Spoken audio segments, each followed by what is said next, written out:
مخاطبین از رسانه پشت پرده ماجرای فیلم استاندار سابقه یادتونه یه تیمی بود میگه که منم داشتونی رو های گلزار جابجا کرد. درود به مخاطبین عزیز، بنده امین فردین به همراه تیمم بار دیگه با یک برنامه پشت پرده دیگه با شما هستم. امیدوارم که هر کجا این کره خاکی که هستید و صدا و تصویر من رو میبینید و میشنوید حال دلتون خوب باشه.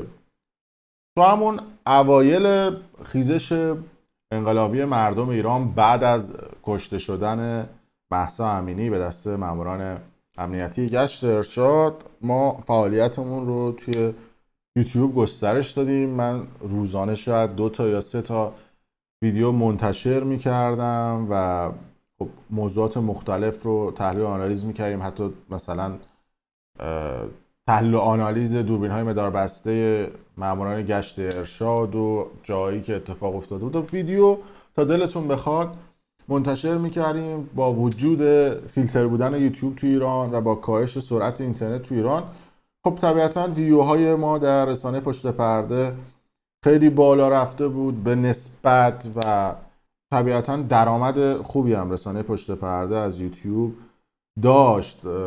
بعد از این اتفاقات که تصمیمی هم که ما در تیم رسانه پشت پرده گرفتیم بودش که درآمد 3 ماه گذشته یوتیوب رسانه پشت پرده رو اختصاص بدیم به اینترنت استارلینک و تجهیزات اینترنت استارلینک رو خریداری بکنیم و بفرستیم داخل ایران. با چند تا دیگه از افراد مختلف هم من دارم صحبت میکنم، قبلا هم استوری گذاشته بودم و پای حرفم هم هستم و قرار این اتفاق بیفته و ما معتقدیم در رسانه پشت پرده و خیلی از مردم به این جمله اعتقاد دارن که اینترنت آزاد حق مردم هستش و باید همه مردم دسترسی داشته باشن به اینترنت. داریم صحبت میکنیم که تعداد به یه حدی برسه که بتونیم به یکی از شهرهای مرزی ایران برسونیمش. حالا نمیگم کدوم شهر، چون حالا خیلی هم میگفتن که بیا این قضیه رو عمومی کن، رسانه‌ای کن.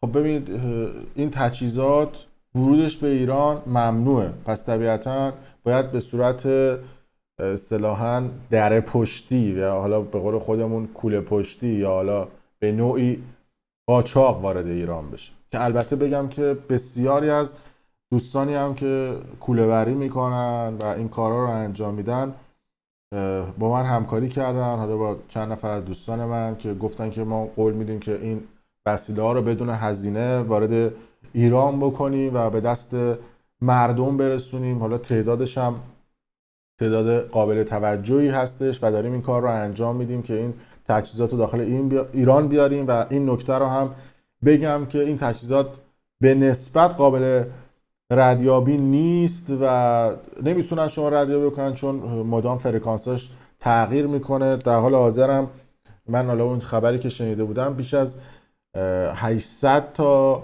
دستگاه اینترنت استارلینک توی ایران فعال هستش که طبیعتا حالا ما با درآمدی هم که در کانال یوتیوب برنامه پشت پرده داشتیم شاید بتونیم این اتفاق رو چندین برابر بکنیم. خیلی از فامیلا و دوستا آشنای خودم گفتن که آقا برای ما هم بفرست. نه اینطوری نیست، حالا سعی میکنیم که به صورت رندوم به خیلی از مردم توی دایرکتاشون بهشون پیام بدیم و ازشون آدرساشون رو بگیریم، اگر دوست داشتن براشون میفرستیم. چون این قضیه نمیتونه حالا عمومی باشه ما بگیم آقا به قید قرعه مثلا این 10 نفر اتفاق افتاد. یه مقداری هم باید شرایط ما رو درک بکنیم و بهشون هم میگیم که حالا به صورت حالا نامحسوس فیلم بگیرن که بگن که این دستگاه دستشون رسیده و ما در رسانه پشت پرده پای قولمون هستیم و مدیونیم به شما مردم. همین شما مردم بودید که رسانه پشت پرده رو بزرگ کردید.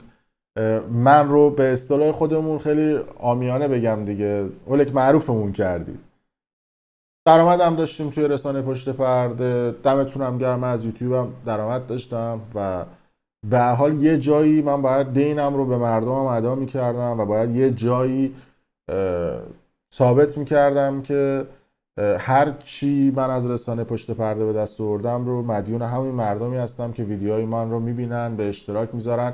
حتی اون کسایی که هیتر ما هن، به نظر من اونا هم دیدن ویدیوهای ما رو و اصطلاحاً این افراد خب درآمد داشتن برام، چون هیترها بیشتر فعالن و بیشتر میان میبینن، فوش میدن و میرن. اما من سعی میکنم که خطاهایی که ما در رسانه پشت پرده داشتیم کم باشه و اصلا رسالت رسانه پشت پرده به حقیقت و حقانیتش هستش، چون ما اگه دروغ بگیم دیگه اعتباری نداریم. پس طبیعتا سعی میکنیم که راست بگیم و سعی میکنیم که حقایق رو برای مردم افشا بکنیم. یه خبرم شنیدم که یه دوستی، حالا رسانه خبری ایران گیت این خبر رو زده بود. اینم حالا جالب بود، چون حالا هر کسی که بتونه همچین حرکتی رو بکنه ما استقبال میکنیم. که یک فعال اقتصادی ایرانی انگلیسی هم گفتن که ایشون هم 300 تا دستگاه استارلینک به ایران فرستاده. حالا من سعی میکنم که ارتباط بگیرم با این شخص، ببینم که به چه روشی ایشون فرستاده. شاید روش بهتری داشته باشه که ما بتونیم راحت‌تر بشم برای شما دوستان ارسال بکنیم. و خواهشاً اگر این دستگاه هم گرفتید زیر ویدیوهای یوتیوب کامنت نذارید بگید آقا من این دستگاه رو گرفتم، چون ممکنه شناساییتون بکنن و برای خودتون دردسر میشه. حالا گرفتی استفاده کن، چون صداشو بالا در میاری، یا صداشو بالا در میاری، صداشو بالا میاری یا صداشو در میاری، و این کارو نکنید. و یه حالا توضیحاتی هم میدیم، یه برگه هم میذاریم که اینترنتی که میگیرید اگر توی ساختمون هستید برای کل ساختمون به اشتراک بذارید. حلالتون نمی‌کنیم بدون پسورد، برای کل ساختمون به اشتراک بذارید که همه به رایگان بتونن استفاده کنن. هزینه ماهیانش رو هم ما تا سعی میکنیم 2 سال قله میدم، ولی اگر شد تا 1 سال اشتراک ماهیانش رو هم پرداخت میکنیم برای تمامی دستگاه. که حالا خبرم این بوده که یه فعال اقتصادی ایران انگلیسی بیش از 300 تا دستگاه استارلینک به ایران فرستاده که گفته که اطلاعاتی که به دست ایران گیت رسیده ایشون حامی اعتراضات سراسری بوده و در حمایت از معترضان و دسترسی به اینترنت آزاد و مبارزه با فیلترینگ جمهوری اسلامی بیش از 300 دستگاه فرستاده و گفته که از طریق ترکیه و امارات